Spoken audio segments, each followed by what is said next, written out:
ನಮಸ್ಕಾರ ಸ್ನೇಹಿತರೆ Veerashaiva cooperative bank ಏನು ಕ್ವಶನ್ ಪೇಪರ್ ಡಿಸ್ಕಸ್ ಮಾಡ್ತಾ ಇದೀವಿ. ಬ್ಯಾಂಕಿಂಗ್ ಅಂಡ್ ಕೋಆಪರೇಟಿವ್ ನೀವು ಏನಾದರೂ ಆನ್ಸರ್ ಬಿಡಿಸಿದ್ರೆ ಚೆಕ್ ಮಾಡ್ಕೊಳ್ಳಿ. ನೋಡಿ, GK ಕರೆಂಟ್ ಅಫೇರ್ ಮಾಡಿದೀವಿ, ಭಾರತ ಸಂವಿಧಾನ ಮಾಡಿದೀವಿ. ಕ್ವಶನ್ಸ್ಗಳು ಒಂದ್ ರೀತಿ ಚೆನ್ನಾಗಿದೆ, ಒಂದು ವಾಕ್ಯದಲ್ಲಿ ಉತ್ತರಿಸಿ ತರ ಇದೆ. ಹೆಂಗಿದೆ? ಒಂದು ವಾಕ್ಯದಲ್ಲಿ ಉತ್ತರಿಸಿ ತರ ಇದೆ. ಓಕೆ, ಬಟ್ ಒಂದಷ್ಟು ಕ್ವಶನ್ಸ್ಗಳು ತುಂಬಾ ಚೆನ್ನಾಗಿ ಕೇಳಿದ್ದಾನೆ. ಬನ್ನಿ ಡೀಟೇಲ್ ಡಿಸ್ಕಸ್ ಮಾಡೋಣ. ಮಾಡಿರತಕ್ಕಂಥ ಎಲ್ಲಾ ಪ್ರೀವಿಯಸ್ ಇಯರ್ ಕ್ವಶನ್ ಪೇಪರ್ಗಳಾಗಿರ್ಬೋದು, ಮತ್ತೆ ವಿಡಿಯೋಸ್ಗಳಾಗಿರ್ಬೋದು, ಕೋಆಪರೇಟಿವ್ಗೆ ಸಂಬಂಧಪಟ್ಟಂತೆ KMF DCC bank separate playlist ಇದೆ. ನಮ್ಮ ಪ್ಲೇಲಿಸ್ಟ್ಗೆ ಹೋಗ್ಬಿಟ್ರೆ ನಿಮಗೆ 190-180+ ವಿಡಿಯೋಸ್ಗಳು ಸಿಗುತ್ತೆ. ನಮ್ಮ DCC ಬ್ಯಾಂಕ್ ಕೋರ್ಸ್ ಬೇಕಂದ್ರೆ ತಗೋಬಹುದು. KMF and DCC bank course compressive course 499 ಆಗುತ್ತೆ. ಇದನ್ನ ಡೀಟೇಲ್ ಮುಂದೆ ತಿಳಿಸ್ಕೊಡ್ತಾ ಹೋಗ್ತೀನಿ. ಎಲ್ಲ ಲಿಂಕ್ಗಳನ್ನು ಕೂಡ ಕೊಟ್ಟಿರ್ತೀನಿ. ಆ ವಿಡಿಯೋ ನೋಡಿ ಕೂಡ ತಾವು ಪರ್ಚೇಸ್ ಮಾಡ್ಕೋಬಹುದು. ನಮ್ಮ ಲಿಂಕ್ ಅಂಡ್ ಟೆಲಿಗ್ರಾಮ್ ಮತ್ತೆ ಇನ್ಸ್ಟಾಗ್ರಾಮ್ನ ಫಾಲೋ ಮಾಡಲಿಲ್ಲ ಮಾಡ್ಕೊಳ್ತೀನಿ. ಸೊ ಬನ್ನಿ, ಹಾಗಾದ್ರೆ ನಾನು ಕ್ವಶನ್ಸ್ ನೋಡಿ, ತುಂಬಾ ಚೆನ್ನಾಗಿದೆ, ಸಿಂಪಲ್ ಆಗಿದೆ, ಒಂದು ವಾಕ್ಯದಲ್ಲಿ ಉತ್ತರಿಸಿದ್ದಾರೆ. 97ನೇ ಸಂವಿಧಾನದ ತಿದ್ದುಪಡಿ 2011ರಲ್ಲಿ ಸಹಕಾರ ಸಂಸ್ಥೆಗಳಿಗೆ ಸಂಬಂಧಿಸಿದಂತೆ ಯಾವ ಭಾಗವನ್ನು ಸೇರಿಸಲಾಗಿದೆ? ನೋಡಿ, ಸಿಂಪಲ್ ಕ್ವಶನ್ ಇದೆ ಅಲ್ವಾ ಸರ್? ಇದೊಂದು ಸ್ಲೈಡ್ ನಾನು ನಿಮಗೆ ಪದೇ ಪದೇ ನೋಡಿ, ಅಟ್ಲೀಸ್ಟ್ ನಾವು ಇತ್ತೀಚೆಗೆ ಏನು ಎಕ್ಸಾಮ್ಸ್ ಅನೌನ್ಸ್ ಆಯ್ತು, ಒಂದ್ ತಿಂಗಳ ವಿಡಿಯೋ ಸರಣಿಗಳು ಮಾಡ್ತಾ ಇದೀವಿ. ವೀಕ್ಲಿ 1 or 2 ಬರ್ತಾನೆ ಇದೆ. ಅಂತ ವಿಡಿಯೋಗಳನ್ನ ನೋಡ್ಕೊಂಡ್ ಬಂದಿದ್ರು ಕೂಡ ನಾವು ಪದೇ ಪದೇ ಹೇಳ್ತಾ ಇರ್ತೀವಿ, this slide is very important ಅಂತ. ಇಂಥ ಕ್ವಶನ್ಸ್ಗಳನ್ನ ಆರಾಮಾಗಿ ಕಂಪ್ಲೀಟ್ ನೀವು ಔಟ್ ಆಫ್ ತೆಗಿಬಹುದಾಗಿತ್ತು. ಈಗ ಈ ಕ್ವಶನ್ ಏನೋ 9B is the right answer. ನೋಡಿ, ಇದೊಂದು ಸ್ಲೈಡ್ ನೋಡ್ಕೊಳ್ಳಿ. ಇದೊಂದು ಸ್ಲೈಡ್ ಇಂದ 5 ಕ್ವಶನ್ಸ್ ಕೇಳಿದ್ದಾನೆ. ಇದೇ ಎಕ್ಸಾಮ್ದ 5 ಕ್ವಶನ್ಸ್ ಬಂದಿದೆ. ಯಾವುದು? 97ನೇ ತಿದ್ದುಪಡಿ ಬಂದಿದೆ. 19(1)C right from cooperate fundamental right act ಸೇರಿಸಿರುವ ತಿದ್ದುಪಡಿಯಲ್ಲಿ DPSP 43B ಆರ್ಟಿಕಲ್ ನ ಸೇರಿಸ್ತಾರೆ ರಾಜ್ಯ ನಿರ್ದೇಶಕ ತತ್ವದಲ್ಲಿ. 9B ಕೋಆಪರೇಟಿವ್ ಸೊಸೈಟಿಗೆ ಸಂಬಂಧಪಟ್ಟಂತೆ ಒಂದು ಭಾಗನೇ ಸೇರಿಸ್ತಾರೆ. ಮತ್ತೆ ಸಬ್ಜೆಕ್ಟ್ ಸ್ಟೇಟ್ ಸಬ್ಜೆಕ್ಟ್ ರಾಜ್ಯ ಪಟ್ಟಿಯಲ್ಲಿ ಸೇರಿಸ್ತಾರೆ. ಕೋಆಪರೇಟಿವ್ ನಂಬರ್ 32 7 ಶೆಡ್ಯೂಲ್ ಅಲ್ಲಿ ಬರುತ್ತೆ. ನೋಡಿ, ಇವೆಲ್ಲ ಇದೆಯಲ್ಲ, ಮುಂದೆ ತೋರಿಸ್ತೀನಿ, ನಾನು ಕ್ವಶನ್ಸ್ ತೋರಿಸ್ತೀನಿ ನಿಮಗೆ. ನೋಡಿ, 97ನೇ ತಿದ್ದುಪಡಿ ಸಹಕಾರ ಸಂಘವನ್ನು ರಚಿಸುವ ಹಕ್ಕನ್ನು ನೀಡಿದೆ. ಅಂದ್ರೆ 97ನೇ ತಿದ್ದುಪಡಿ ಸಹಕಾರ ಸಂಘಕ್ಕೆ ಏನ್ ಕೊಟ್ಟಿದ್ದಾರೆ? ಫಂಡಮೆಂಟಲ್ ರೈಟ್ ಕೊಟ್ಟಿದ್ದಾರೆ. ಮೂಲಭೂತ ಹಕ್ಕು ಇಸ್ ದ ರೈಟ್ ಆನ್ಸರ್. ಅದನ್ನೆಲ್ಲ ನಾನು ಇಲ್ಲಿ ಹೇಳ್ತಾ ಇರೋದು, ಫಂಡಮೆಂಟಲ್ ರೈಟ್. ಓಕೆ, ನೆಕ್ಸ್ಟ್ ನೋಡಿ, ಇಲ್ಲಿ DPSP ಇಲ್ಲಿ ಸಹಕಾರ ಸಂಘಗಳಿಗೆ ಸಂಬಂಧಿಸಿದ ಲೇಖನ 43B ಈಗ ತಾನೇ ತೋರಿಸ್ತೀನಿ ನಿಮ್ಗೆ. That one slide is master slide ಅಂತ ನಾನು ಅದಕ್ಕೆ ಹೇಳಿದೆ ಸ್ನೇಹಿತರೆ. ಈ ಸ್ಲೈಡ್ ಅಲ್ಲಿ ಎಲ್ಲ ಎಕ್ಸೆಪ್ಟ್ ಈ ಆರ್ಟಿಕಲ್, ಈ ವಿಧಿಗಳು ಬಿಟ್ಟು ಇನ್ನೆಲ್ಲ ಕೇಳ್ಬಿಟ್ಟಿದ್ದಾರೆ. ನೆಕ್ಸ್ಟ್ ನೋಡಿ, ಸಹಕಾರಿ ಪದವನ್ನು ಆರ್ಟಿಕಲ್ 19(1)C ನಲ್ಲಿ ಇವರಿಂದ ಸೇರಿಸಲಾಗಿದೆ. ಯಾವ್ದ್ರಿಂದ ಸೇರಿಸಿದ್ರು ಸರ್? ತಿದ್ದುಪಡಿ ಮಾಡಿ ಸೇರಿಸಲಾಯಿತು. ಯಾವ ತಿದ್ದುಪಡಿ? 97ನೇ ತಿದ್ದುಪಡಿ. ಹೆಂಗಿದೆ ನೋಡಿ, ಆಲ್ಮೋಸ್ಟ್ ಎಲ್ಲ. ಓಕೆ, ನೆಕ್ಸ್ಟ್ ಬರ್ತೀನಿ. Cooperative societies falls under which list? ನೋಡಿ, ಅಗೇನ್ ಯಾವುದು? ನಂಬರ್ 32 ರಾಜ್ಯ ಪಟ್ಟಿಯಲ್ಲಿ ಸೇರಿಸಲಾಗಿದೆ. ನೋಡಿ, ಸಹಕಾರ ಸಂಘ cooperative is state list. Cooperation ನೋಡಿ ಕೇಳ್ತಾನೆ, ಕೋಆಪರೇಷನ್ ಈಸ್ ಕನ್ಕರೆಂಟ್ ಲಿಸ್ಟ್. ಗೊತ್ತಿರಬೇಕು ಅಂದ್ರೆ ಸಮವರ್ತಿ ಪಟ್ಟಿ. ಯಾವುದು? Cooperation. Cooperative is state list ಅಂದ್ರೆ ರಾಜ್ಯ ಪಟ್ಟಿ. ಇದು ಗೊತ್ತಿರಬೇಕು. ಓಕೆ, 50 ಕ್ವಶನ್ಸ್ ತುಂಬಾ ಚೆನ್ನಾಗಿದೆ ಸ್ನೇಹಿತರೆ. ಬನ್ನಿ ನೋಡೋಣ. ಯಾವ ಪ್ರಕರಣದಲ್ಲಿ ರಾಜ್ಯಗಳಿಗೆ ಭಾಗ 9B ಅನ್ನು ಭಾಗಶಃ ಹೊಡೆದಿದೆ ಅಂದ್ರೆ, ಈ 97ನೇ ತಿದ್ದುಪಡಿ ಏನ್ ಮಾಡಿದ್ವಿ, 9B ಕೋಆಪರೇಟಿವ್ ಅಂತ ಏನ್ ಸೇರಿಸ್ತಾರೆ ತಿದ್ದುಪಡಿ ಮಾಡಿ, ಅಲ್ಲಿ ತುಂಬಾ ಲೋಪದೋಷಗಳಿರುತ್ತೆ. ಒಂದು ಕೇಸಲ್ಲಿ ಸುಪ್ರೀಂ ಕೋರ್ಟ್ ಆ ಲೋಪದೋಷಗಳನ್ನ ತಡೆಯುತ್ತೆ. ಅಂದ್ರೆ ಒಂದಷ್ಟು ಅಮೆಂಡ್ಮೆಂಟ್ ನ ತೆಗ್ದಾಕತ್ತೆ. ಸೊ ಯಾವ ಕೇಸಲ್ಲಿ ಅದು ಅಂತ ಕೇಳಿದ್ದಾರೆ. ಅದು union bank of India versus Rajendra N Shah ಅಂತ ಗುಜರಾತ್ ಒಂದು ಕೇಸಲ್ಲಿ ಬರುತ್ತದು. ಗುಜರಾತ್ ಹೈಕೋರ್ಟ್ ತೀರ್ಪು ನೀಡಿರುತ್ತೆ. ಅದನ್ನ ಸುಪ್ರೀಂ ಕೋರ್ಟ್ ಅಲ್ಲಿ ಪ್ರಶ್ನೆ ಬರುತ್ತೆ. ಸುಪ್ರೀಂ ಕೋರ್ಟ್ ಅದನ್ನ ಎತ್ತಿಡುತ್ತೆ. ಏನಪ್ಪಾ ಅದು ಅಂತಂದ್ರೆ, ನಿಮ್ಗೆ ಕೋಆಪರೇಟಿವ್ ಅಂತಕ್ಕಂಥದ್ದು ಏನಿದೆ, ಅದು ರಾಜ್ಯ ಶಾಸಕಾಂಗಗಳು ಅನುಮೋದನೆ ಕೊಟ್ಟು ಸ್ಟೇಟ್, ಈಗ ನಮ್ದು ಕೋಆಪರೇಟಿವ್ ಆಕ್ಟ್ ಇದೆ 1959, ಕರ್ನಾಟಕ ಕೋಆಪರೇಟಿವ್ ಸೊಸೈಟಿ ಆಕ್ಟ್ ಅಂತ ಇರ್ತಕ್ಕಂಥದ್ದು. ರಾಜ್ಯಕ್ಕೆ ಇರ್ತಕ್ಕಂಥ ಅಧಿಕಾರವನ್ನ ಕೇಂದ್ರ ಸರ್ಕಾರ ಕಸ್ಕೊಂಡಿತ್ತು ಒಂದಷ್ಟು ಇದರಲ್ಲಿ. ಆಗ ಅದನ್ನ ತೆಗ್ದಾಕ್ತು. ಕೇಂದ್ರ ಸರ್ಕಾರಕ್ಕೆ ಮಾತ್ರ ಪರ್ಮಿಷನ್ ಕೊಡ್ತು. ಯಾವ್ದು ಕೊಡ್ತು? ಬಹುರಾಜ್ಯ ಮಲ್ಟಿ ಸ್ಟೇಟ್ ಕೋಆಪರೇಟಿವ್ ಸಹಕಾರ ಸಂಘಗಳಿಗೆ ಮಾತ್ರ ಕೇಂದ್ರ ಸರ್ಕಾರಕ್ಕೆ ಮಾನ್ಯ ಮಾಡ್ತು. ಇನ್ನು ರಾಜ್ಯಕ್ಕೆ ಸಂಬಂಧಪಟ್ಟಂತೆ, ಅದರ ಆ ಒಂದು ಆಡಳಿತಕ್ಕೆ ಸಂಬಂಧಪಟ್ಟಂತೆ, ರಿಜಿಸ್ಟ್ರಾರ್ಗಳ ನೇಮಕ ಸಂಬಂಧಪಟ್ಟಂತೆ, ಕಾನೂನುಗಳ ಸಂಬಂಧ ಏನಿದೆ ಅದನ್ನ ರಾಜ್ಯಗಳಿಗೆ ಕೊಡ್ತು. ಓಕೆ, ಈ ಕೇಸಲ್ಲಿ 97 ತಿದ್ದುಪಡಿ ಕಂಪ್ಲೀಟ್ ಕೇಂದ್ರಕ್ಕೆ ಹೊಟ್ಟೋಗಿತ್ತು. ಸೊ ಅದನ್ನ ಒಂದಷ್ಟು ತೆಗೆದುಹಾಕೋದು. ಸೊ ನೋಡಿ ಎಷ್ಟು ಚೆನ್ನಾಗಿದೆ ಕೇಸ್ ಇದು. ನೆಕ್ಸ್ಟ್ ಬನ್ನಿ, ಬಹುರಾಜ್ಯ ಸಹಕಾರ ಸಂಘಗಳನ್ನು ಇವರಿಂದ ನಿಯಂತ್ರಿಸಲಾಗುತ್ತೆ. ಯಾರಿಂದ? ನೋಡಿ, ಮಲ್ಟಿ ಸ್ಟೇಟ್. ಈ ಮಲ್ಟಿ ಸ್ಟೇಟ್ ಅಂತ ತಕ್ಷಣ ಏನಾಗತ್ತಿಲ್ಲಿ ಸೆಂಟ್ರಲ್ ಬರಬೇಕು. ಸೆಂಟ್ರಲ್ ಆಕ್ಟ್, ಕೇಂದ್ರ ಕಾಯ್ದೆ. ಓಕೆ, ಎಷ್ಟೋ ಸ್ಟೇಟ್ಗಳಲ್ಲಿ 3-4 ಸ್ಟೇಟಲ್ಲಿ ಒಂದೇ ಕೋಆಪರೇಟಿವ್ ಕೆಲಸ ಮಾಡ್ತದೆ ಅಂದ್ರೆ ಅದು ಕೇಂದ್ರದ ಕಾಯ್ದೆಯನ್ನು ನಿರ್ವಹಿಸಲ್ಪಡುತ್ತೆ. ಓಕೆ, ಅದನ್ನ ಮಾಡಿದೀವಿ ಸರ್. ನೋಡಿ, ನಾವು 2002ರಲ್ಲಿ ಮಲ್ಟಿ ಸ್ಟೇಟ್ ಕೋಆಪರೇಟಿವ್ ಬರುತ್ತೆ ಫಸ್ಟ್. ಅದನ್ನ ಅಮೆಂಡ್ ಮಾಡ್ತಾರೆ 2020, ಅದು ಬೇರೆ ವಿಚಾರ. ಸೊ ಇದರಲ್ಲಿ ನಾನು ಹೇಳಿದ್ದೀನಿ, ತೋರಿಸ್ತೇನೆ ಒಂದ್ ಕಡೆ ನೋಡಿ. 2002 ಭಾರತ ಸರ್ಕಾರ 2002 ರಾಷ್ಟ್ರೀಯ ಸಹಕಾರ ನೀತಿ ಅನುಷ್ಠಾನ ಕ್ರಿಯಾ ಯೋಜನೆ ರೂಪಿಸಲು ಮಂತ್ರಿಪಡೆ ರಚಿಸಿತು. ಭಾರತ ಸರ್ಕಾರದಿಂದ ಮುಖಾಂತರ ಇದನ್ನು ಬರ್ತಕ್ಕಂಥದ್ದು. ಇವೆಲ್ಲ ನಾವು ಮಾಡಿದ್ವಿ. ಡೀಟೇಲ್ ಆಗಿ ನೀವು ಓದಿದ್ರೆ, ಪ್ರತಿಯೊಂದು ಪಾಯಿಂಟ್ ನೀವು ಬಿಟ್ಟೆ ಓದಿದ್ರೆ ಇವೆಲ್ಲ ಕ್ಲೀನಾಗಿ ಆನ್ಸರ್ ಮಾಡ್ಬೋದು. ಓಕೆ, ನೆಕ್ಸ್ಟ್ ಬರ್ತೇನೆ. Multi state cooperative society act 2020 applies to. ನೋಡಿ, ಈ ತರ ಹೇಳಿದೆ. ಇದು ಎಲ್ಲಿಗೆ? ಬಹುರಾಜ್ಯ. ಇದೇ ಹೇಳುತ್ತೆ, ಬಹುರಾಜ್ಯ ಅಂದ್ರೆ 2 ಅಥವಾ ಅದಕ್ಕಿಂತ ಹೆಚ್ಚು ರಾಜ್ಯಗಳು. Is the right answer. ಇದು ಕ್ವಶನ್ ನೋಡಿ, ಸಿಂಗಲ್ ವಾಕ್ಯ, ಒಂದು ವಾಕ್ಯದಲ್ಲಿ ಉತ್ತರಿಸ್ತಾರೆ, ಕೊಟ್ಟಿದ್ದಾರೆ. ಸಹಕಾರ ಸಂಘಗಳ ರಿಜಿಸ್ಟರ್ ಇವರಿಂದ ನೇಮಕಗೊಳ್ತಾರೆ. ಯಾರಿಂದ ಸರ್? ಈಗ ತಾನೇ ಹೇಳಿದೆ ನಿಮ್ಗೆ, ರಾಜ್ಯ ಸರ್ಕಾರ. ಸರ್, ರಾಜ್ಯ ಸರ್ಕಾರ. ಫೈನ್ ಸರ್, ನೆಕ್ಸ್ಟ್ ಬರ್ತೀನಿ. ಸಹಕಾರ ಸಂಘಗಳು ಪ್ರಾಥಮಿಕವಾಗಿ ಏನನ್ನ ಆಧರಿಸ್ತದೆ ಸಹಕಾರ ಸಂಘ? ಪ್ರಾಫಿಟ್ ಮಾಡಕ್ಕೆ ಅಂತ ಬರ್ತಾರ ಅವರು? ಇಲ್ಲ ಸರ್, ಸೆಲ್ಫ್, ತಮ್ಮ ಸದಸ್ಯರು ಒಗ್ಗೂಡಿ ತಮ್ಮ ಏಳಿಗಾಗಿ, ಅಂದ್ರೆ ಪರಸ್ಪರ ಸಹಾಯ, ಸೆಲ್ಫ್ ಮ್ಯೂಚುವಲ್ ಹೆಲ್ಪ್ ಅಂತ ಕರಿತೀವಿ. Option B, mutual help. Okay, cooperative ಒಂದೇನು ಡೆಫಿನಿಷನ್ ಏನು? ನಾವು ವಿಡಿಯೋ ಸ್ಟಾರ್ಟಿಂಗ್ ಅಲ್ಲಿ ಹೇಳಿರ್ತೀವಲ್ಲ ನಿಮಗೆ ಥಿಯರಿ ಕ್ಲಾಸ್ ಅಲ್ಲಿ. ಸಹಕಾರ ಸಂಘ ಸಾಮಾನ್ಯ ರೂಪಿಸಲು ಕನಿಷ್ಠವಿರುವ ಸದಸ್ಯರು. ಸಹಕಾರ ಸಂಘನ ಸ್ಟಾರ್ಟ್ ಮಾಡಬೇಕು ಅಂದ್ರೆ ಮಿನಿಮಮ್ 10 ಜನ ಇರಬೇಕು. ಯೂಶಲಿ 13ಕ್ಕಿಂತ ಕಮ್ಮಿ ಇರಬಾರ್ದು ಅಂತ ಹೇಳಿದ್ರೆ 10 ಇಸ್ ದ ರೈಟ್ ಆನ್ಸರ್. ಸಹಕಾರ ಸಂಘಗಳಲ್ಲಿ ಮತದಾನದ ಹಕ್ಕು ಸಾಮಾನ್ಯವಾಗಿ voting rights of cooperative society generally. ಇದನ್ನ ಪದೇ ಅದೇ ಹೇಳಿದ್ ನಾನು. ಈ ಪ್ರೀವಿಯಸ್ ನಾನು ಈ ವಿಡಿಯೋ ಸರಣಿಗಳೇನು ಅಟ್ಲೀಸ್ಟ್ 1 or 2 months ನೋಡ್ಕೊ ಬರ್ತಾ ಇದ್ದೀರಾ, ಆ ಸರಣಿಗಳು ನೋಡಿದ್ರು ಇದನ್ನ ಎಲ್ಲ ಕ್ವಶನ್ ಸಾಲ್ವ್ ಮಾಡಬಹುದು. ಒಂದು ಸದಸ್ಯ ಒಂದು ಮತ ಅಂತಕ್ಕಂಥದ್ದು. Option B, 1 member 1 vote. ನಾಮಮಾತ್ರ ಸದಸ್ಯರು ಹೊಂದಿದ್ದಾರೆ. ನಾಮಿನಲ್ ಮೆಂಬರ್ಸ್ ಹ್ಯಾವ್ ಅಂದ್ರೆ ನಾಮಿನೇಷನ್ ಆಗಿರ್ತಕ್ಕಂಥ ನಾಮಿನೇಟೆಡ್ ಓಕೆ ಮೆಂಬರ್ಸ್ಗೆ ವೋಟಿಂಗ್ ರೈಟ್ಸ್ ಇದೆಯಾ? ಸಂಪೂರ್ಣ ಮತದಾನ ಹಕ್ಕಿದ್ಯಾ? ಇಲ್ಲ, ಅವ್ರಿಗೆ ಯಾವುದೇ ಮತದಾನ ಹಕ್ಕಿಲ್ಲ ಅವ್ರಿಗೆ. ಇದು ಮಾಡಿದೀವಿ ಸರ್. ಎಲ್ಲಿದೆ ಸರ್? ನಮ್ಮ ಕೋಆಪರೇಟಿವ್ ಅಲ್ಲಿ ವಿಡಿಯೋ ಥಿಯರಿ ಕ್ಲಾಸ್ ಅಲ್ಲಿ ಹೋಗಿ ನೋಡಿದ್ರೆ ನಿಮ್ಗೆ ಗೊತ್ತಿರುತ್ತೆ. ಅವರು ಸಹಕಾರ ಸಂಘದಲ್ಲಿ ಮಂಡಳಿ ಸದಸ್ಯರು ಒಂದಕ್ಕಿಂತ ಹೆಚ್ಚು ಮತ ಹೊಂದಿರ್ತಿಕ್ಕಿಲ್ಲ ಅಂದ್ರೆ 1 vote 1 member ಅಂತ. ಈ ಕೆಳಕಂಡ ವ್ಯಕ್ತಿಗಳು ಮತ ಚಲಾಯಿಸುವ ಹಕ್ಕನ್ನು ಹೊಂದಿರುವುದಿಲ್ಲ. ಯಾರು? ನಾಮಮಾತ್ರ ಸದಸ್ಯ, ಸಹ ಸದಸ್ಯ, ಬಾಕಿದಾರನ ಒಬ್ಬ ಸದಸ್ಯ. ಸ್ಕ್ರೀನ್ ಆಗಿ ಕೊಟ್ಟಿದ್ದೀವಿ. ಓಕೆ, ನೆಕ್ಸ್ಟ್ ಗರಿಷ್ಠ ಸಂಖ್ಯೆ ನಿರ್ದೇಶಕರು ತಿದ್ದುಪಡಿ ಮಾರ್ಗಸೂಚಿಗಳ ಪ್ರಕಾರ. ಇದು ಕೂಡ ಮಾಡಿದೀವಿ. ಕೋಆಪರೇಟಿವ್ ಆಕ್ಟ್ ನ ಸೆಂಟ್ರಲ್ ಗೌರ್ಮೆಂಟ್ ತಿದ್ದುಪಡಿ ಮಾಡುತ್ತೆ. ಜಿಲ್ಲಾ cooperative bank district and above ಅದಕ್ಕೆ RBI ಗೆ ಅಧಿಕಾರ ಕೊಡುತ್ತೆ ಬ್ಯಾಂಕಿಂಗ್ ಆಪರೇಷನ್ ನೋಡ್ಕೊಳ್ಳಕ್ಕೆ ಅಲ್ವಾ. ಅದ್ರಲ್ಲಿ ಹೇಳುತ್ತೆ 21 ಜನ. ನೋಡಿ, ಅದು ಕೂಡ ತೋರಿಸ್ತೀನಿ ನಿಮಗೆ. ಮಂಡಳಿಯ ಸದಸ್ಯರು ಮತ್ತು ಅದರ ಸಂಖ್ಯೆ ಮತ್ತು ಅವಧಿ ಅಂತ ಹೇಳಿ ನೋಡಿ, 21 ಜನ ಮೀರಿರಬಾರದು ಕೊಟ್ಟಿದೀವಲ್ಲ. ಓಕೆ, ಅದರಲ್ಲಿ ಪರಿಷ್ಠ ಜಾತಿಗಳಿಗೆ ಎಷ್ಟು, ಮಹಿಳೆಯರಿಗೆ ಎಷ್ಟು, ಇದು ಕೂಡ ಮೊನ್ನೆ ಯಾವ್ದೋ ಬ್ಯಾಂಕ್ ಅಲ್ಲಿ ಕೇಳಿದ್ದ. ನೋಡಿ, ಇದನ್ನ ಸಾಲ್ವ್ ಮಾಡಿದೀನಿ ಮೊನ್ನೆ ನಿಮ್ಗೆ. ಅದಕ್ಕೆ ಹೇಳೋದು, ನಾವು ಮಾಡ್ತಕ್ಕಂಥ ಈ ಡೈಲಿ ಈ ವೀಕ್ ಇದು ಎಕ್ಸಾಮ್ ಟೈಮಲ್ಲಿ ಮಾಡ್ತಕ್ಕಂಥ ಈ ವಿಡಿಯೋ ಸರಣಿಗಳನ್ನ ನೋಡ್ಬೇಕು ಸ್ನೇಹಿತರೆ. ಮತ್ತೆ ಅದೇ ಇದರಲ್ಲಿ ಅವರ ಅಧಿಕಾರಾವಧಿ 5 ವರ್ಷ ಆಗಿರುತ್ತದೆ ಅಂತ ಕೂಡ ಇದೆ ನೋಡಿ, ಅದು ಗೊತ್ತಿರಬೇಕು. ಯಾಕಂದ್ರೆ ಆ ಕ್ವಶನ್ ಕೇಳಿದ್ದಾನೆ ನೋಡಿ. ಟರ್ಮ್ ಎಲೆಕ್ಟೆಡ್ ಬೋರ್ಡ್ ಮೆಂಬರ್ಸ್ ಎಷ್ಟು ವರ್ಷ? 5 ವರ್ಷ. ಇಲ್ಲೇ ಇದೆ 5 ವರ್ಷ. ಮಂಡಳಿ board members, the term office of elected board members 5 years from the date of election. ಅರ್ಥ ಆಗ್ತಿದ್ದಿಲ್ಲ ಹೇಳ್ತಿರೋದು? ಸರ್, ಅದು ವೆರಿ ಇಂಪಾರ್ಟೆಂಟ್ ಸ್ನೇಹಿತರೆ.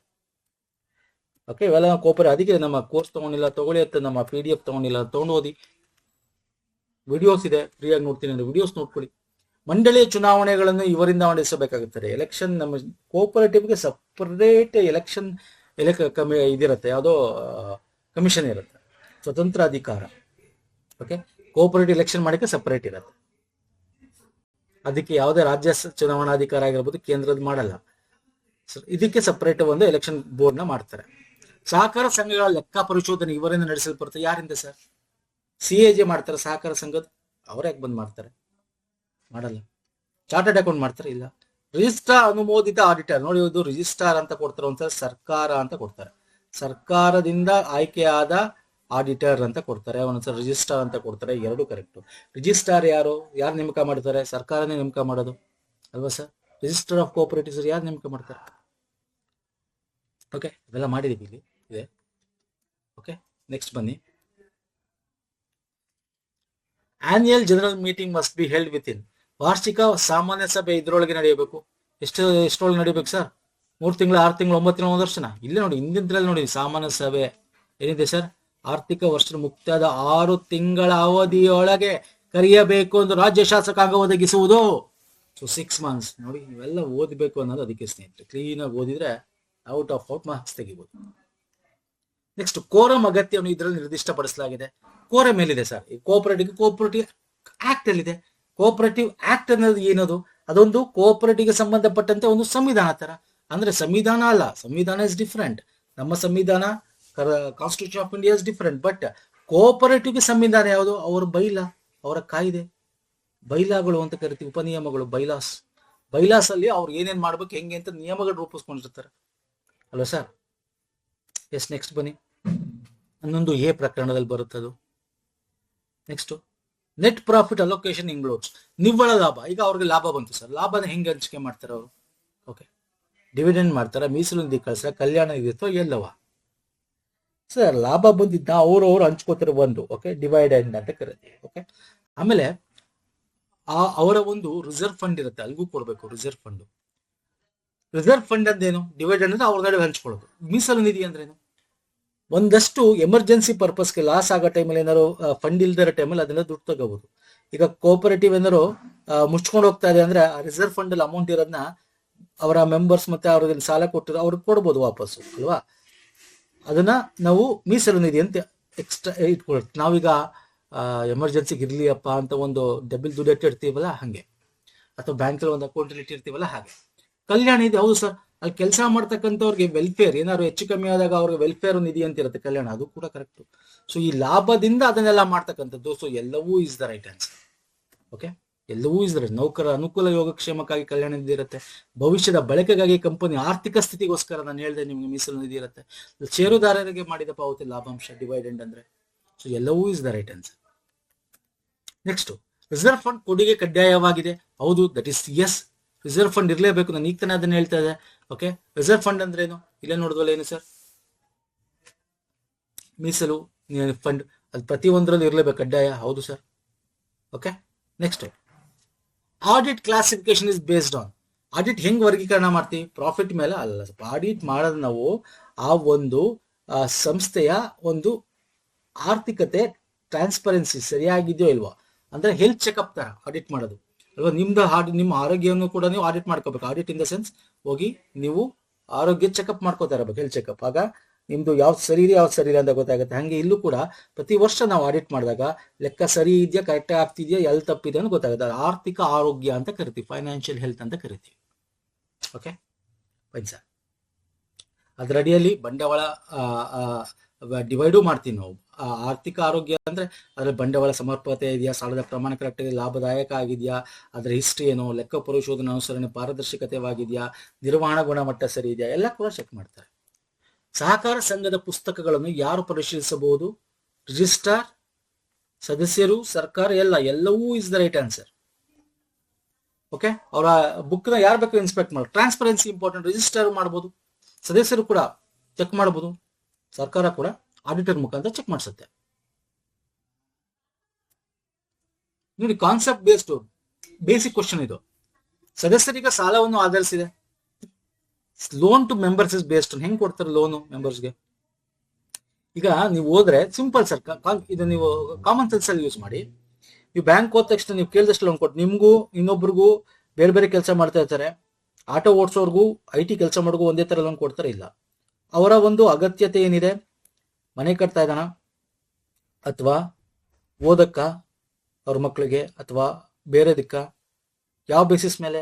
ಅವ್ರ ಸ್ಯಾಲ್ರಿ ಬೇಸಿಸ್ ಮೇಲೆ. ಅಂದ್ರೆ ಅವರ ಅವಶ್ಯಕತೆ ಮತ್ತೆ ರೂಲ್ಸ್ ಇರುತ್ತೆ, ಅವಶ್ಯಕತೆ ಮತ್ತು ನಿಯಮ ಅಲ್ವಾ ಸರ್? ಸಿಂಪಲ್ ಅಲ್ವಾ ಸರ್? ಹಂಗೆ ಇದು ಕೂಡ.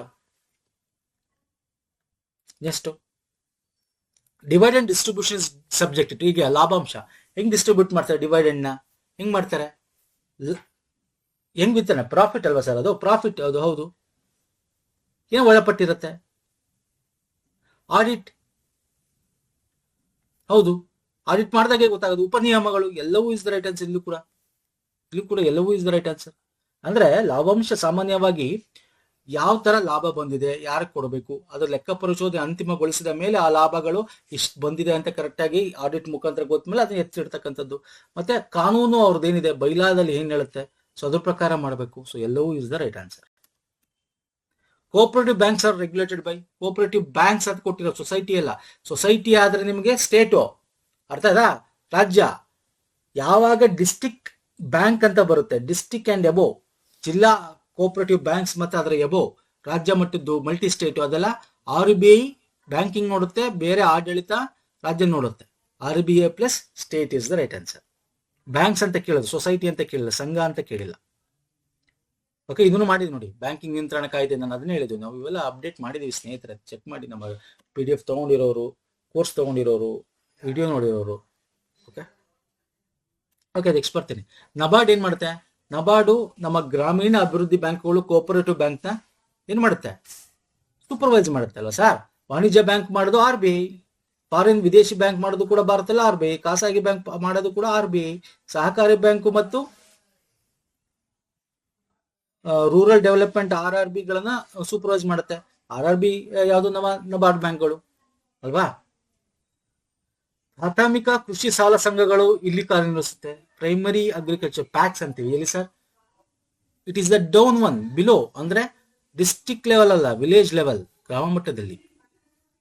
ನೆಕ್ಸ್ಟ್ ನಗರ ಸಹಕಾರಿ ಬ್ಯಾಂಕ್ಗಳು ಇಲ್ಲಿ ಕಾರ್ಯನಿರ್ವಹಿಸುತ್ತೆ, ಎಲ್ಲಿ ಸರ್, ನಗರದಲ್ಲಿ, ನಗರ ಪ್ರದೇಶ, ನಗರ ಮತ್ತು ಅರೆ ನಗರ ಅಂತ ಕರಿತೀವಿ, ಅರೆ ನಗರ. ಓಕೆ, ಅರೆ ನಗರ ಅಂದ್ರೇನು, ಪಟ್ಟಣ. ಓಕೆ, ಒಂದು ಜಿಲ್ಲಾ ಕೇಂದ್ರ ನಗರದ್ದಿರೋದು, ಅರ್ಬನ್ ನಗರಗಳು, ಅರೆ ನಗರಗಳು. ಗ್ರಾಮೀಣದಲ್ಲಿ ಇರಲ್ಲ, ಗ್ರಾಮೀಣದಲ್ಲಿ ನಗರ ಸಹಕಾರ ಬ್ಯಾಂಕ್ ಎಲ್ಲಿರುತ್ತೆ, ಗ್ರಾಮೀಣ ಪ್ರದೇಶದಲ್ಲಿ ಸೊಸೈಟಿಗಳಿರ್ತವೆ ಅಲ್ವಾ ಸರ್. ಸೊ ಆಕ್ಚುಲಿ ಹೇಳ್ಬೇಕು ಅಂದ್ರೆ ಬಿ ಕರೆಕ್ಟ್, ಬೋತ್ ಇಲ್ಲಿ ನನಗೆ ತಪ್ಪು ಅನ್ಸುತ್ತೆ. ಗ್ರಾಮೀಣ ಮತ್ತು ನಗರ ಅನ್ನೋದು ತಪ್ಪು ಅನ್ಸುತ್ತೆ. ಗ್ರಾಮೀಣ ರೂರಲ್ ಏರಿಯಾ ಅಂದ್ರೆ ಈಗ ಫಾರ್ ಎಕ್ಸಾಂಪಲ್ ಯಾವ್ದೋ ಹಳ್ಳಿ, ಅದರ ತಾಲೂಕಲ್ಲಿ ಇರ್ಬೋದು ಬೇಕಾದ್ರೆ, ಬಟ್ ರೂರಲ್ ಅಂದ್ರೆ ಗ್ರಾಮೀಣದಲ್ಲಿ ಅಂದ್ರೆ ಹಳ್ಳಿಗಳಲ್ಲಿ ನಾವು ಹೋಬಳಿ ಆ ಕಡೆ ಎಲ್ಲ ನಾವು ಸೊಸೈಟಿಗಳನ್ನ ನೋಡ್ತೀವಿ. ಸೊ ನನಗೆ ಬಿ ಇಸ್ ದ ರೈಟ್, ಎರಡು ತಪ್ಪು ಅನ್ಸುತ್ತೆ ನನಗೆ. B urban area is the right answer. Urban and semi urban ಅಂತ ಕರಿತೀವಿ. ಓಕೆ, ಅಟಾನಮಿ, ಸಹಕಾರ ಸ್ವಾಯತ್ತತೆ ಅಂದ್ರೇನು, ಸ್ವಾಯತ್ತತೆ ಅಂದ್ರೆ ಏನರ್ಥ, ನಮ್ಮನ್ನ ನಾವು ನೋಡ್ಕೊಳ್ತಕ್ಕಂಥದ್ದು. ಈಗ ನಮ್ಮ ಭಾರತ ಇದೆ ಒಂದು ಅಟಾನಮಿಕ್ ಕಂಟ್ರಿ, ಸ್ವಾಯತ್ತತೆ, ನಮ್ಮದನ್ನ ನಾವು ರೆಗ್ಯುಲೇಟ್ ಮಾಡ್ಕೋತೀವಿ. ಸ್ವ ಆಡಳಿತ, ರೆಗ್ಯುಲೇಷನ್, ಸೆಲ್ಫ್ ಗವರ್ನೆನ್ಸ್, ಆಡಳಿತ ಅಂತ ಕರಿತೀವಿ. ಮತ್ತೆ ಸ್ವ ಆಡಳಿತ. ಓಕೆ, ವೃತ್ತಿಪರ ನಿರ್ವಹಣೆಯು ಇದನ್ನು ಉಲ್ಲೇಖಿಸುತ್ತೆ. ಪ್ರೊಫೆಷನಲ್ ಮ್ಯಾನೇಜ್ಮೆಂಟ್ ಅಂದ್ರೇನು, ಅವನು ಕರೆಕ್ಟ್ ಆಗಿ ಪ್ರೊಫೆಷನಲ್ ಆಗಿದ್ದಾನೆ ಅಂದ್ರೆ ಅವ್ನು ಕರೆಕ್ಟ್ ಆಗಿ ಅದ್ರ ಬಗ್ಗೆ ತಿಳ್ಕೊಂಡು ಅದ್ರ ಪ್ರಕಾರ ರೂಲ್ಸ್ ರೆಗ್ಯುಲೇಷನ್ ಪ್ರಕಾರ ಮಾಡ್ಕೊಂಡು ಹೋಗುತ್ತಾನೆ ಅಂದ್ರೆ ತಿಳ್ಕೊಂಡಿದ್ದಾನೆ ಅಂದ್ರೆ ಅರ್ಥ ಏನು, ಸ್ಕಿಲ್ಡ್ ಲೇಬರ್ ಅಂತ, ಸ್ಕಿಲ್ಡ್ ಅಡ್ಮಿನಿಸ್ಟ್ರೇಷನ್ ಅಂತ, ಅಂದ್ರೆ ನುರಿತ ಆಡಳಿತ ಅಂತ ಅರ್ಥ. ಓಕೆ, ನುರಿತ ಆಡಳಿತ. Cooperative principles are based on ಯಾರು ಸರ್, ನಮ್ಮ ಇಂಟರ್ನ್ಯಾಷನಲ್ ಕೋಆಪರೇಟಿವ್ ಅಲಯನ್ಸ್ ಇದೆಯಲ್ಲ, ICA ತತ್ವಗಳ ಆಧಾರಿತವಾಗಿ ನಾವು ಮಾಡಿರ್ತಕ್ಕಂಥದ್ದು. ಕೋಆಪರೇಟಿವ್ ನ ಒಂದು ಮಾತೃ ಸಂಸ್ಥೆ ಅಥವಾ ಹೆಡ್ ಅಂತಂದ್ರೆ ಏನಿರ್ತವೆ, ನಾವು ಇಂಟರ್ನ್ಯಾಷನಲ್ ಕೋಆಪರೇಟಿವ್ ಅಲಯನ್ಸ್ ಅಂತ ಕರ್ತೀವಿ. ರಿಸಲ್ಟ್ಸ್ ಅಲ್ಲಿ ಇದೆಯಲ್ಲ ಅಲ್ವಾ. ಮುಕ್ತ ಸದಸ್ಯತ್ವ ಅಂದ್ರೆ ಏನರ್ಥ ಅಂದ್ರೆ ಮುಕ್ತವಾಗಿದೆ ಅಂತ, ರಿಸ್ಟ್ರಿಕ್ಟೆಡ್ ಅಲ್ಲ ಅಂತ ಅರ್ಥ. ಓಪನ್ ಮೆಂಬರ್ಶಿಪ್ ಅಂದ್ರೆ ರಿಸ್ಟ್ರಿಕ್ಟೆಡ್ ಅಲ್ಲ, ನಿರ್ಬಂಧಿತ ಅಲ್ಲ, ಗೌರ್ಮೆಂಟ್ ಮೆಂಬರ್ಶಿಪ್ ಅಲ್ಲ. ಸೊ ಸ್ವಯಂ ಪ್ರೇರಿತ ಸದಸ್ಯ. ಇವೆಲ್ಲ ಬೇಸಿಕ್ಸ್ ಯಾರು, ತುಂಬಾ ಈಸಿ ಕ್ವಶನ್ಸ್, ಒಂದು ವಾಕ್ಯದಲ್ಲಿ ಉತ್ತರಿಸಿದಾರ ಕೊಟ್ಟಿದ್ದಾನೆ. ಈ ತರ ಎಲ್ಲಾ ಇದರಲ್ಲಿ ಇದೇ ತರ ಕೊಡಬೇಕು ಅಂತಿದಿಲ್ಲ, ಇದೊಂದು ಎಕ್ಸೆಪ್ಷನಲ್ ಕೇಸು. ಓಕೆ, ಸೀಮಿತ ಹೊಣೆಗಾರಿಕೆ ರಕ್ಷಿಸುತ್ತದೆ. ಏನು ರಕ್ಷಿಸುತ್ತೆ, ಯಾರನ್ನ, ಸೀಮಿತ ಹೊಣೆಗಾರಿಕೆ ಯಾರಿಗಿರೋದು, ಸದಸ್ಯರಿಗೆ ತಾನೇ ಇರೋದು. ಲಿಮಿಟೆಡ್ ಲಯಬಿಲಿಟಿ ಯಾರಿರೋದು, ಕೋಆಪರೇಟಿವ್ ಮೆಂಬರ್ಸ್, ಸದಸ್ಯರು. Option B. ಫೆಡರಲ್ ಸಹಕಾರ ರಚನೆಯು ಒಳಗೊಂಡಿದೆ. ಫೆಡರಲ್ ಅಂದ್ರೇನು, ಸಂಯುಕ್ತ, ಒಕ್ಕೂಟ ಅಲ್ವಾ. ಒಕ್ಕೂಟ ವ್ಯವಸ್ಥೆ ಅಂದ್ರೆ ನಮ್ದು ಭಾರತ ಒಕ್ಕೂಟ ವ್ಯವಸ್ಥೆ, ಯಾಕಂದ್ರೆ ಬಲಿಷ್ಠ ಕೇಂದ್ರ, ವೀಕ್ ರಾಜ್ಯ, ಅಂದ್ರೆ ಎರಡು ಒಟ್ಟಾಗಿದೆ ಅಂತ. ಹಂಗೆ ನಮ್ಮ ಕೋಆಪರೇಟಿವ್ ಅಷ್ಟೇ ಮಲ್ಟಿ ಏನಿದೆ, 3 ಹಂತದ ಒಂದು ಒಕ್ಕೂಟ ವ್ಯವಸ್ಥೆ, 3 ಹಂತದ್ದು ಅಲ್ವಾ. ಬಹು ಹಂತ ಅಂತಿದೆ ನೋಡಿ ಇಲ್ಲಿ, ಬಹು ಹಂತದ ವ್ಯವಸ್ಥೆ. ಒಂದೊಂದ್ಸಲ ನಿಮ್ಗೆ 3 ಹಂತ ಕೊಡ್ತಾನೆ. ಒಂದು ಬೇಸ್ ವಿಲೇಜ್ ಲೆವೆಲ್ ಅಲ್ಲಿ ಇರುತ್ತೆ, ಗ್ರಾಮೀಣ ಮಟ್ಟದಲ್ಲಿ, ಇನ್ನೊಂದು ಜಿಲ್ಲಾ ಮಟ್ಟದಲ್ಲಿ, ಇನ್ನೊಂದು ರಾಜ್ಯ ಮಟ್ಟದಲ್ಲಿ, ಅಲ್ವಾ ಸರ್? ಸೊ 3 ಹಂತದ ವ್ಯವಸ್ಥೆ, ಬಹು ಹಂತದ ವ್ಯವಸ್ಥೆ ಇಲ್ಲೇ ಕೊಟ್ಟಿದ್ದೀನಿ. ಪ್ರಾಥಮಿಕ ಹಂತ ಸ್ಥಳೀಯ ಗ್ರಾಮ, ಕೇಂದ್ರ ಜಿಲ್ಲಾ ಮಟ್ಟದಲ್ಲಿ, ಅಪೆಕ್ಸ್ ರಾಜ್ಯ ಮಟ್ಟದಲ್ಲಿ. ಅಪೆಕ್ಸ್ ಸಹಕಾರವು ಇಲ್ಲಿ ಸರ್ ಈಗ ತಾನೇ ಹೇಳಿದೆ, ಅಪೆಕ್ಸ್ ಎಲ್ಲ ರಾಜ್ಯ ಅಥವಾ ರಾಷ್ಟ್ರೀಯ, ಅಲ್ವಾ ಸರ್? ಎಸ್. ಕ್ರೆಡಿಟ್ ಸಹಕಾರಿಗಳು ಇದರ ಮೇಲೆ ಕೇಂದ್ರೀಕರಿಸುತ್ತವೆ. ಕ್ರೆಡಿಟ್ ಅಂದ್ರೆ ಏನು? ಕ್ರೆಡಿಟ್ ಕೊಡ್ತದೆ ಅಂದ್ರೆ ಸಾಲ ಕೊಡ್ತದೆ. ಸಾಲ ಅಂದ್ರೆ ಏನು? ಲೋನ್. ಇದೆಯಾ? ಇಲ್ಲಿ ಇದೆ ನೋಡಿದ್ರೆ, ಸಿಂಪಲ್ ಅದೇ ಹೇಳುತ್ತೆ, ಅದೇ ಕ್ವಶನ್ ಅಲ್ಲೇ ಆನ್ಸರ್ ಇದೆ. ಗ್ರಾಹಕ ಸಹಕಾರ ಸಂಘಗಳು ಇದರ ಮೇಲೆ ಕೇಂದ್ರೀಕರಿಸ. ಗ್ರಾಹಕ ಸಹಕಾರ ಅಂದ್ರೆ ಗ್ರಾಹಕರು ಅಂದ್ರೆ ಏನು? ನಮ್ ಗ್ರಾಹಕರು ಬರ್ತಾರಪ್ಪ, ಓಕೆ, ಹಾಲು ತಗೊಳಕ್ ಬರ್ತಾರಪ್ಪ, ನಮ್ಮ ದಿನಸಿ ಅಂಗಡಿಗೆ ದಿನಸಿ ತಗೊಳಕ್ ಬರ್ತಾರಪ್ಪ, ಓಕೆ, ಮಾಲಿಗೆ ಸಾಮಾನ್ ತಗೊಳಕ್ ಬರ್ತಾರಪ್ಪ. ಏನವರು ಗ್ರಾಹಕರು ಏನ್ ತಗೊಳಕ್ ಬರ್ತಾರೆ? ಐಟಮ್ಸ್ ಅಂದ್ರೆ ಸರಕು, ಗೂಡ್ಸ್, ಕನ್ಸ್ಯೂಮರ್ಸ್ ಅಂತೀವಿ ಅವ್ರನ್ನ. ಗ್ರಾಹಕ ಸಹಕಾರ ಅಂದ್ರೆ ಕನ್ಸ್ಯೂಮರ್ಸ್ ಅಂದ್ರೆ ಏನವರು ಯಾವ್ದ್ರ ಮೇಲೆ ಕೇಂದ್ರೀಕರಿಸ್ತಾರೆ? ಸರಕುಗಳ ಪೂರೈಕೆ ಮೇಲೆ. ಸಾಲ ಅಲ್ಲ, ಕ್ರೆಡಿಟ್ ಸಾಲ, ರಫ್ತು ಬೇರೆ, ಬ್ಯಾಂಕಿಂಗ್ ಬೇರೆ. ಸೊ ಆಪ್ಷನ್ ಬಿ ನೋಡಿ, ಅದೇ ಹೇಳುತ್ತೆ ಆನ್ಸರ್ ನಿಮಗೆ. ಸೆಲ್ಫ್ ನೀವು ಕ್ವಶನ್ ಅರ್ಥ ಮಾಡ್ಕೊಂಡು ಅಲ್ಲೇ ಆನ್ಸರ್ ಸಿಕ್ತು. ಸಹಕಾರ ಸುಧಾರಣೆಗಳ ಗುರಿ ಏನು? ಸಹಕಾರ ಸಂಸ್ಥೆಗಳ ಸುಧಾರಣೆ ಹೇಗೆ ಮಾಡ್ತೀವಿ ಹೇಳು? ಕೇಂದ್ರೀಕರಿಸಕ್ ಮಾಡ್ತೀವ, ಉದಾರೀಕರಿಸಕ್ ಮಾಡ್ತೀವ, ವಿಕೇಂದ್ರೀಕರಿಸಕ್ ಮಾಡ್ತೀವ, ಖಾಸಗೀಕರಣಕ್ಕೆ ಮಾಡ್ತೀವ?